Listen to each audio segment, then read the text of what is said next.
All right, so we are recording now.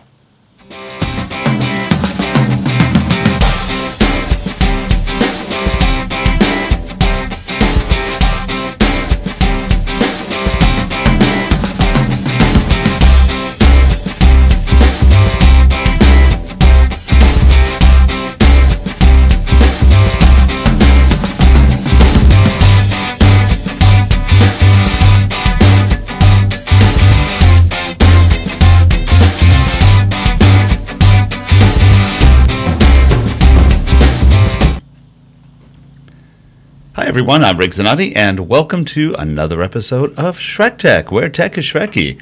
And joining us today is... Shrekky. The Shrekky herself. Hey Gina, how are you? Good, how are you? I am doing great. Yeah, it seems like this week went by so fast. I thought, what happened this week? I worked too hard and then had fun because my friend Neen, who you know, our productivity guru, she came into town, into Denver for a meeting and then stayed here. And I had my first... slumber party, girls' slumber party. Well, the good thing about Dean, though, is you can't have too much fun because you're only allowed 3 minutes a day to have fun. 15. So 15. Okay. A day. It's her model. Yeah, we had Vivica Von Rosen, you know Vivica. So it was like this whole social media and speaker, and Sarah Michelle, who talks about meetings and conferences and how to be an architect for the meetings. And so she came over. So we had this fun girls' night of talking shop all night long. That sounds fun. And before I forget, this show is sponsored by www.synapseconnecting.com and by www.relate.com. So always forget. We never do that. Always forget. And welcome to those of you who are watching live. I know we have a lot of people that watch the replays, but be sure to log in to the chat room. If you log in, then you can put your questions out there, and we have a great guest today, so you can ask questions of him.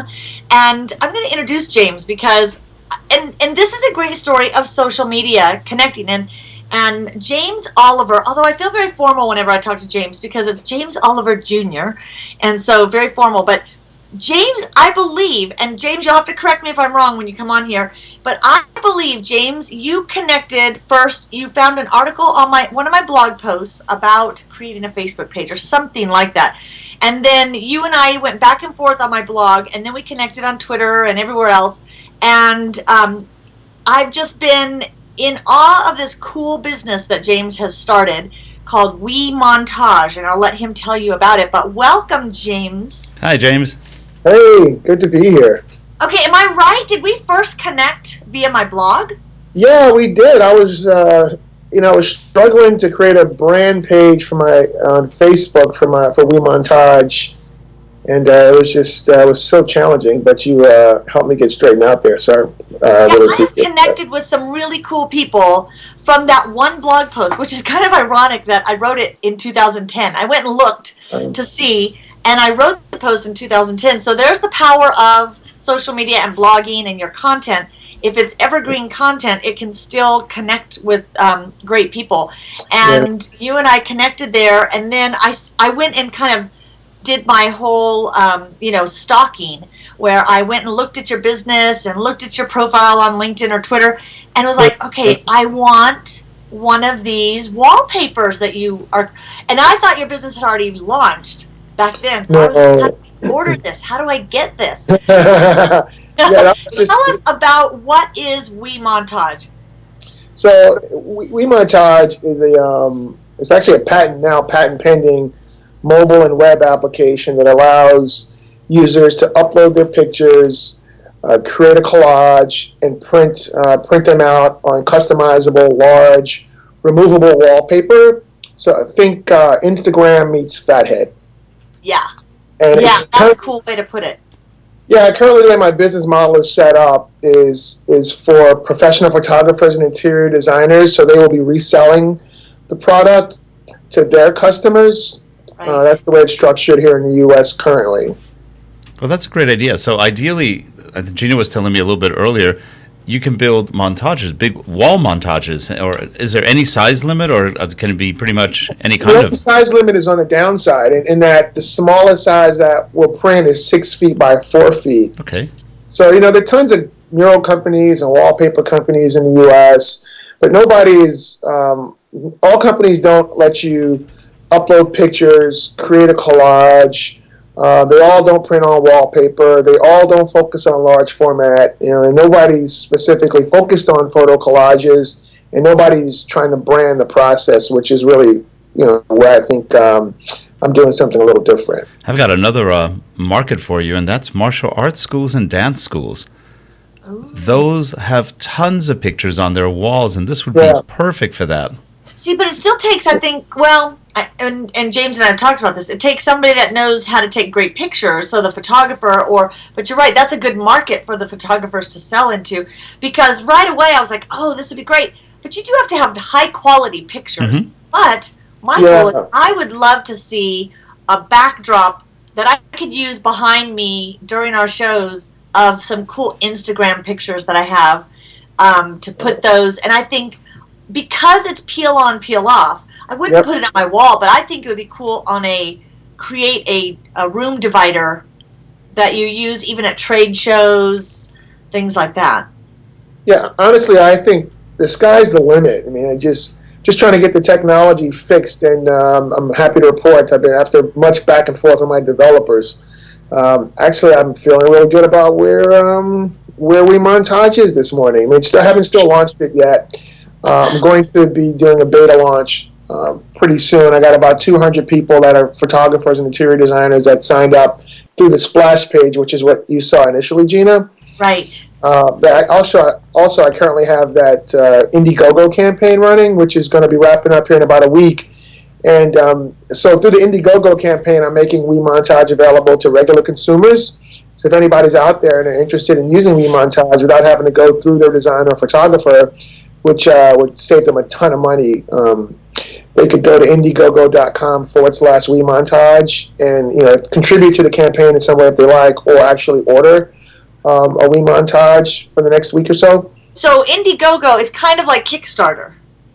Correct. Exactly. Yeah. To help you get the funding to launch a new product or program, and but like you were saying, this is going forward regardless of what you do in Indiegogo, but yet there's a chance for consumers to jump in right now if they participate in this, and then they could upload and create one of their own. Exactly. That's exactly right. And if it gets too challenging for them, I can make some arrangements for like a graphic designer to do a couple different iterations for them, maybe 3 or 4 iterations for free. I would toss that in there if they wanted to do that. It's cool. You allowed me to go in and kind of play on the site and see. It's so easy. I mean, it's just kind of loading up pictures, and then it has a grid on there that you can, each grid is, I don't remember now, 12 inches. I think it was a foot by a foot, wasn't it? Yeah, that's exactly right. Yeah, I forgot I let you in there. I was nervous about that because it was still pretty buggy. As you should be. Yeah. But no, it's really, I'm really excited about the job the developers have done. It's very simple. I just really try to keep it simple, try to keep it clean and elegant. You upload your pics. It has kind of a Facebook timeline feel. You get to tell it what size your wallpaper is going to be, and we have this web canvas web application that we created, so it orientates itself in sizes depending upon the size of the wallpaper. And we're only selling, the one type of wallpaper, repositionable wallpaper, so we're making it incredibly simple. And I loved what you said too. When you and I were talking, you said as soon as you get this into the hands of consumers, the sky's the limit on. I mean, there's so many creative ideas that people will come up with that you haven't even thought of. Oh yeah, that's exactly right. I'm not trying to pretend like I have all the creative ideas. I'm just trying to make a really simple tool that people will like and let them do what they do. Yeah. And I'll let you know, I did have my pink duct tape handy just in case I broke it while I went in there. You were very brave letting me log into the beta. That's funny. That's funny. But yeah, it's going forward regardless of the Indiegogo campaign. That was just a way for me to let people contribute if they want, get access to the service if they want for now for cheap. And some people just like to help startups out, and I thought it was a way to let people do that as well as raise a couple dollars for We Montage. So there's 2 things I'm curious about. One would be on the marketing side, but first, you don't have necessarily a software background. No, I don't. What made you pick this idea and run with it to start a business? Oh my God, I'm a glutton for punishment. That's why. No, honestly, it was a moment of pure inspiration. If there is such a thing. My wife was watching HGTV Home by Novogratz, and it's funny because we're always fighting over the DVR, and she's always got it clogged up with all these shows. I'm like, can you clean out this crap? And so one day she calls me up to watch one of her shows that I'm always complaining about, and they were in this family's basement, and they were putting up these huge black and white collage photo wallpaper things over an entire wall. And I literally stopped in my tracks. I was like, man, that is cool. I've never seen anything like that. And being the OCD person that I am, I stayed up all night. Mind you, my MacBook doesn't have a lighted keyboard, so I'm Googling, trying to find out who's doing what in the space, and trying not to wake my wife up with all the typing and trying to keep the light on so I could see. I literally didn't sleep that night. So it was a moment of pure inspiration, and it was just clear to me that there's an opportunity because you have so many competitors in the space already. But from my vantage point, they're just trying to be all things to all people. I felt like there was room for improved technology, which is we've developed, and a little more focus and some sexy marketing, if you will. That, to me, it's just so cool to hear, because I've had those moments of an idea, and all of us probably have, of an idea that we think, oh my gosh, this would be a great business. And then, we almost are arguing with ourselves, does it make sense? But number one, you have an amazing wife who would support you through this whole thing. Well, yeah. Yeah. Well, who, by the way, everyone, is due, they're going to have twins in March. Oh my God, yeah, we're having twins in March. This will be our first children, and it's a boy and a girl. Congratulations. Launching a business and having twins. Listen, it's I think God created the 9 months of pregnancy to give the husband a chance to wrap his brain about what's going on, wrap his brain around what's happening. So, It's too bad when you have twins, it doesn't extend to 18 months. Right. I'm sure your wife is glad about that, but listen, if it were up to my wife, we would have the babies here tomorrow. Yeah. So you have a business background, though, and your wife is in marketing. So you both had to have had this discussion of, okay, how do we market this before? How do you start marketing this? What have been some of the things that you've done to lay the groundwork in marketing? Yeah, this is a really interesting question because it ties back to some of, I know in the email you sent me, you wanted me to talk about some of the challenges and such. It ties into some of the challenges, which I'll get into in a little bit. But so I launched that splash page. If anybody goes to www.wemontage.com, they'll see a splash page that I put up using LaunchRock, which is a free service that lets you create a custom splash page, convey a message to your target audience, and allow them to share your splash page. Okay. So that was one of the things that I did, and in doing so, that's how I accumulated, the 200 or so people that signed up to be beta testers for WeMontage. I'm about to reach out to these guys and get that beta test process started now that I actually feel like the development is where it needs to be for pre-beta launch. Right. So that was one thing I did. Also did some marketing on LinkedIn. LinkedIn was phenomenal, honestly. Just identified some groups that were target, niche focused, right. and through that process and just crafting a really good message on LinkedIn with a nice visual image, I was able to get a click-through rate that was 4 times what they consider to be a good benchmark click-through rate. Wow. Yeah, and to me that just told me, all right, I have the right message at the right moment for the right market. Right. And that's kind of like the Holy Trinity. It's not, you can't always accomplish that, so I was pretty happy about that.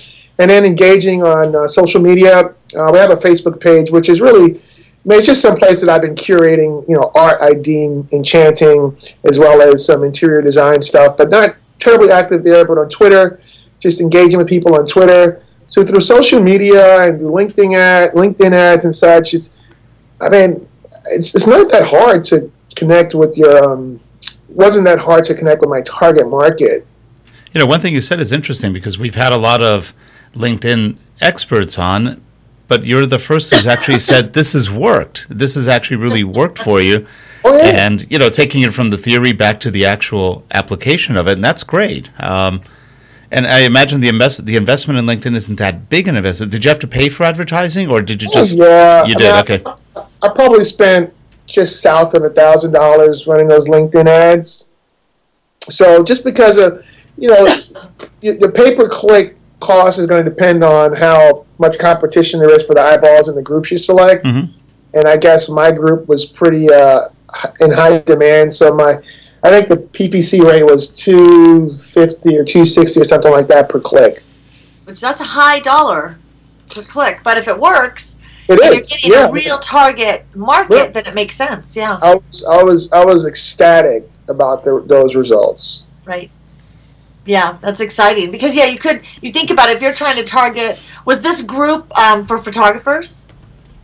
And interior designers as well. Interior designers. So if you think about it, if you were trying to place an ad in a trade magazine, you'd spend more than that. Probably. Yeah. For ads. Probably. And to your previous question, I didn't have any software background, but my background is pretty diverse. I have an accounting degree. I have an MBA from UNC Chapel Hill. It was pretty heavy finance, but I've done sales. I've done marketing and absolute. But prior to this venture, I was doing business plan consulting through my company, Bespoke Solutions, LLC. So I'm very comfortable with, when I talked about my business model here in the U.S., just through the process of doing business plans and being able to assess the feasibility of the venture, that was something I was able to work on quickly. And through a couple of iterations and using the business model canvas, I came up with a business model that I think is going to work, or at least allow me to launch my business. I mean, at the end of the day, a startup is a company in search of a viable business model. So I'm still, validating my assumptions about my target market and such. But just because of my background in business planning and finance and accounting and sales and all that, I put together a pretty good plan. I didn't do a business plan per se for this, but I did, run all my assumptions through my financial model to assess the financial feasibility of the project based on the business model that I was able to put together. Right. Yeah, it's exciting. I mean, it's an exciting, number one, it's just cool. I think the whole product is cool. I think you're going to get, and I talked about it on my Facebook page, and a bunch of people went over and checked it out, and they were going, this is awesome. How do we participate? So, I think the good thing is you're getting people that look at it and say, this is really great. And it's been hard, probably one of the challenges that I think you talked about before is, trying to market a product that's not available yet is hard. Well, that hasn't been the hardest part, I got to tell you. Although I'm always so flattered when I hear that type of positive feedback, because I don't assume anybody's going to like anything I do. So I'm always really super flattered when I hear that. But honestly, the hardest part, like I've been working on this. That was last September that I had that aha moment. Right. I've been working on this for over a year now, and the hardest part was, because I don't have a software background, was finding a technical co-founder, as well as getting software developed. I have a really good friend who works for Pandora, and he literally wrote the software for the iPad and iPhone app for Pandora. And a few months ago, he tells me, he's like, as far as building software is concerned, you got 3 things you can do. You can build it fast, you can build it cheap, or you can build it really good. But you only get to pick 2. Oh, now you tell me. Yeah, now you tell you. So what were the 2 that you picked? Well, given that I have champagne taste on a PBR tall boy budget, I went for really good and really cheap. And then took your time. Well, I mean, yeah. So because of that decision, I have a phenomenal development team in New York with their project managing developers in the Ukraine, and that proves you are a smart man. I was going to say nobody beats Russian programmers for offshoring. Yeah, They're very good. Yeah. I can't take the credit for that. I'm just fortunate I had some guys I'm working with that know what they're doing and had those relationships in place and were able to deliver that. So I was very fortunate in that regard. But as far as a founding partner is concerned, I had a partner. But, when you have a business partner and they don't have any skin in the game, life happens and things get tough, and he checked out. So then I had to, come to an agreement in principle with him that we're going to formalize here to buy him out of my business. But, all is not lost because he did deliver value because he's the one that had those tech relationships that have allowed me to, get a tremendous product built for, 40% of the cost. Right. Now, are you developing for Apple? It sounds like iOS. Are you doing Android as well? It's it's built in HTML5. Oh, okay. So it'll run on anything. Yeah, it's so the site actually, the website itself will work on an iPad, but it's not iPad optimized. So the web app is currently not working. But my objective is to deliver. There's all the rage about the lean startup movement and minimum viable product. I'm just trying to bring an MVP, a minimum viable product, to the market, which to me does not include an iPad optimized application right now. That's something that, for WeMontage 2.0, if you will, that we'll spend the money on that and have that delivered. But if anybody just goes to the website once it's up and running, you can actually upload pictures from your iPad. That works. So the site will work on an iPad and an iPhone and such. That's cool. That's very cool. So it is good to hear about LinkedIn running ads there. And are you still involved in the groups on LinkedIn? No, not so much. That's one of the other challenges you were asking me about is because people. I mean, you guys will probably laugh when I say this, but sometimes people overpromise and underdeliver. And I've never seen that before. Yeah, once or twice, right? Once or twice. So my partner, my ex-partner now, he assured me that the beta would be launched by the end of March. Well, here it is November, and I'm just about to launch the beta. So based on that timeline, I engaged in a tremendous amount of marketing activities, which included those ads and such, the LinkedIn ads and such. And, there was just a huge disconnect. So after it became clear that, we had no idea when we were actually going to launch, I had to pull back on a lot of the marketing activities. And actually wrote a blog post. I blog over at steamfeed.com. I don't know if you're familiar with that, but it's a new blogging community that really is comprised of a lot of social media advocates, and they were kind of fed up with, a lot of celebrity blogging type people who don't necessarily practice what they preach. So I blog over there about really my experience with entrepreneurship and the lessons that I learned and connecting and sharing with other entrepreneurs. But I wrote a blog post about the importance of having your social media relationships in place before you need them. Right. Yeah. Huh? No, I said that's true. Yeah, and you have a great blog, by the way. What's the link to your blog? Is it at WeMontage? It's not WeMontage.com. No, actually, if you go to SteamFeed, STEAM feed.com, and look under authors in my picture, and you can see all of my recent posts there. But I started blogging on my website, BespokeSolutionsLLC.com/blog. But now, since I'm blogging at SteamFeed, I don't, I blog when I get inspired, so I don't have a lot of content on blogging. So on my personal Bespoke website, I just put like a little excerpt and direct people over to SteamFeed. But there are tons of people blogging over at SteamFeed. A lot of it is social media related. I'm one of a few folks there blogging about entrepreneurship and just, real life experiences. And I got to tell you, Gina, I'm really blown away. People I'm connecting with a lot of people. I think people really appreciate, the authenticity and the genuineness, and not just, here's 5 ways to do this or 3 ways to do that. I wrote a blog post about, I don't know if I sent it to you. It was titled, "Are Successful Entrepreneurs Just Lucky?" And the very top of the post was, welcome to the platitude free zone. Because I wanted to connect with entrepreneurs and have a discussion about what does it take to be successful. So that's really kind of my approach, no nonsense. Let's have a real conversation with real talk about, what some of these challenges are that we're all facing, so we can learn and share and connect with each other and from other people. And one key bit of advice, and Gina can probably attest to this, we've both been in business for a long time, and that's you never stop being an entrepreneur. There's no such thing as I'm an entrepreneur once. You're an entrepreneur every day of your life. Right. Because if you sit on it, it's going to go away. It's just one of those weird things. You just got to be on it all the time. It's always new. It's interesting to hear you say that. I think you're absolutely right. And, it's it kind of makes me sad, but it's also encouraging for me because, ever since I was a kid, I knew I was an entrepreneur. I had that vision for myself, but I kind of got off track, over the years and started, trying to work for other people and doing all this other stuff.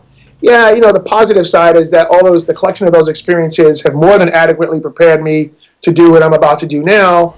I'm glad I at least finally saw the light.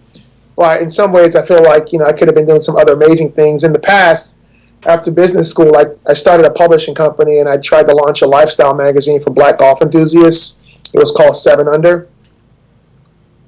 I had Jason Kidd on the cover. You did launch that, didn't you? Huh? You did launch that magazine, didn't you? You had that going? Our funding kept falling through. I mean, it just got to the point where I had to move on and do something else, sadly. Yeah, that is, but I think that's another exciting thing is when you're an entrepreneur, which is interesting because Leva was asking, why are we using the French word entrepreneur? What's an American word for that? Entrepreneur. So, American word for that is someone that just doesn't quit. Yeah, that's true. Or who's completely insane. I don't know. It's one or the other, right? I like to say I'm too dumb to quit. I just don't know when to quit. That's not my DNA. So I want you to see what's the Dutch word for that.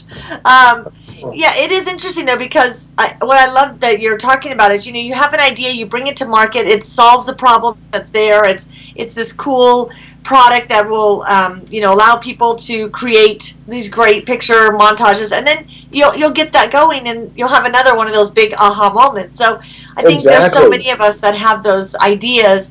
And if you just sit on them and never take them to market, how exactly. sad. They say ideas are a dime a dozen. It's all about the execution. And I certainly feel like I have the wherewithal to execute.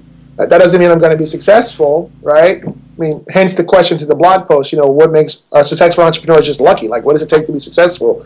And one of the things that came away from that post I thought was interesting is that, timing is really important, right? Timing and don't you think just being persistent and you reached out to people, so you connected, you were persistent. Well, look at Kentucky Fried Chicken. The Colonel, I think, got something like I forgot the exact number, but I think it was like 1,500 rejections. Yeah, that was an amazing story. And he kept going. He was in his 60s. He kept going and going, and then hit it. He never gave up. That's part of it. He had a vision, and he was not going to give up on it. Yeah. I read a similar story about Jeff Bezos when he was launching Amazon.com. Yeah. You just, people tell you no, it's just like whatever. Just keep moving. And I have some contacts in Silicon Valley now that are helping me with some stuff, and I was talking to them last week, and I was sharing some feedback that I got from some potential investors, and I said, you know what, I don't care what anybody says. I could not care less. This is going to happen. Yeah. It's going to happen no matter what. Like you said, it kills me. I don't care what any potential investor says, that they don't like it or this or that. Blah blah blah. Wah wah wah. I don't care. Okay, we've learned the Dutch word. The Dutch word for entrepreneurship. Let's see if I can even say it right. Ondernemerschap. Okay. That's like under the bus, actually, but under the shop. That's hilarious. Undernemershop. Not well pronounced, she said. Yeah, I didn't think it was. Let's stick with entrepreneur. I like entrepreneur. Yeah, it is interesting. Once an entrepreneur, and Dave in the chat room saying entrepreneur 16 hours a day. Although Dave, I challenge that because 8. Are you not an entrepreneur while you're sleeping? You're still coming up with ideas. Honestly, I get my best ideas in my sleep. That's usually my problem. I wake up with these brilliant ideas, and at 2 in the morning, they are amazing ideas. Mm-hmm. And then in the morning, you start reevaluating and go, what? Wait a minute. You're actually sleeping now, Gina? I am sleeping. Slacking.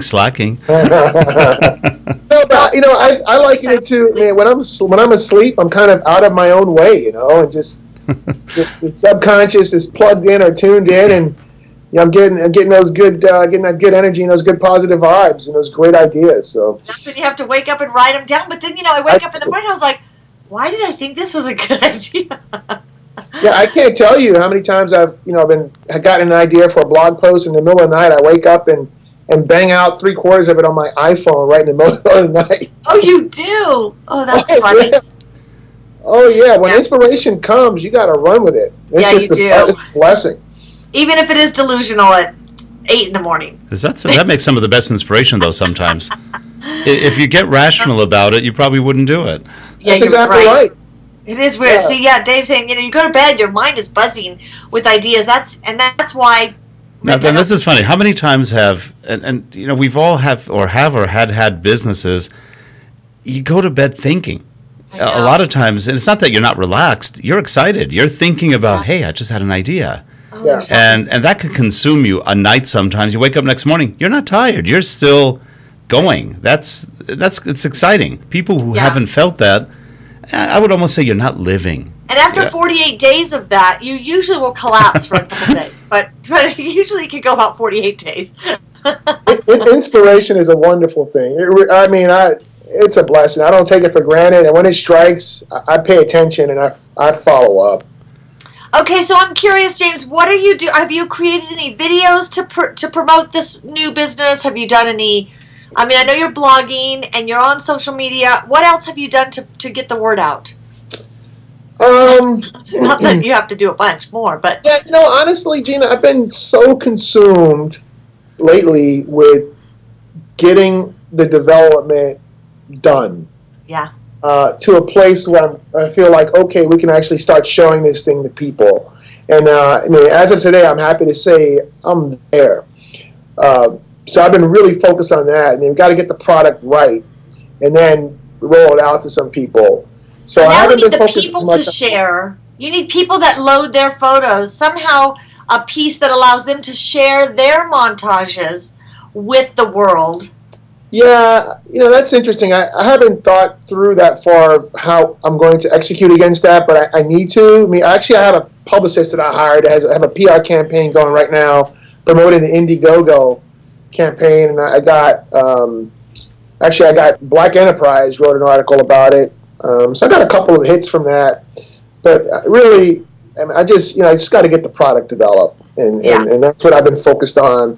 In terms of other things I've been doing, I've been having fun with blogging and meeting amazing people all around the world. It's just been amazing. That's cool. Very cool. Well, I love following your success story here, and I'm excited to see it launch. And now, if people want to participate, if they want to jump in the early stage is the Indiegogo program, when does it end? I think it ends November 20th, so I think there's a week left. Okay, Yeah, so what's the site? I'll write it in here. Sure, it's Indiegogo, indiegogo.com/WeMontage. So there's a little intro video that I filmed in my basement after 20 takes. And I'm still not happy about it, but it's fine. You can't let perfect be the enemy of the good, right? No. So there's also in the gallery tab, there's a nice little web demo that I show how the site works, which I think is people will find pretty helpful, and just details about how I came up with the idea, some site pictures and an example, and I think it tells a really nice story. And if people think this is a cool idea, I would encourage them to go to the Indiegogo page and actually, buy a 6x4 collage or some other size you might like, because, once the campaign's over, they will have to go to their photographer or designer, and they're going to probably charge them twice. Right. At least I think there's so many great ideas of in a hallway having all your ancestors, pictures of your ancestors, or I don't know. I could think of a ton of ideas. Cool. Honestly, Gina, to me, the WeMontage ethos is not about pictures. It's not about collages. It's not about software. Really, and I say this honestly because I've experienced it with what I put of my family on the wall here in my home. The ethos, it's really a wonderful feeling you get when you see your loved ones in this large, stunning format on a wall. I did one when I was running some tests using some really low-resolution images, put it in my basement, and my wife, who's kind of a photo Nazi, I thought she was going to hate it because they weren't the clearest pictures ever. But every time she comes up from the basement, she goes, "That thing makes me happy." That's great. Yeah, that's what it's about. That's exactly what it's about. So that's what WeMontage is about. Very cool. Okay, so I'm going to ask you a techie question. So what is the obscure app that you love on your mobile device? Like, what's your favorite app that you play with? Oh, man. On my iPhone, I play... And it doesn't have to be play as in a game, but you know, you have to find out. Okay. So lately, because I do fantasy football, my ESPN fantasy football app has been getting tons of run. Tiger Woods. I'm kind of a golf nut. So is there a golf game? Oh yeah, it's phenomenal. That you like? Okay. Tiger Woods 2012, I think. It's awesome. I hit like 270 tee shots. So that's great. Love it. We are at the end of our time. And hey, by the way, Gina, I got my Android Samsung Galaxy S3 last week. You do? Do you love it? I do. I still kept my iPhone, but the Galaxy is my new one. Love mine. Still love it's mine. a beautiful phone. I love it. It is. It's a dream phone. And James, we wish you the absolute best on this. Is a great idea, and you know, I just hope you knock it out of the ballpark on this one. Well, I appreciate it. From your lips to God's ears, right? That's right. Yep. We talk to God all the time, and we'll put a good word in for you. Exactly. I certainly appreciate that. Hey, no, seriously, we do hope you do. It just sounds great. It's a great idea, and it's always good to see entrepreneurs doing it. That's fun. Yeah. You got to do it. You can't just talk about it. You got to do That's it. True. Right? Making it happen. Awesome. That's right. Well, James, we'll be chatting with you in the Twitterverse, and until then, we'll be watching and cheering you on in the sidelines here. Sure. If folks want to follow me on Twitter, my Twitter handle is at James Oliver Jr. So James Oliver Jr. Okay, and we'll put that in the YouTube channel as well. Yeah, please connect with me on Twitter. I would love that. Sounds great.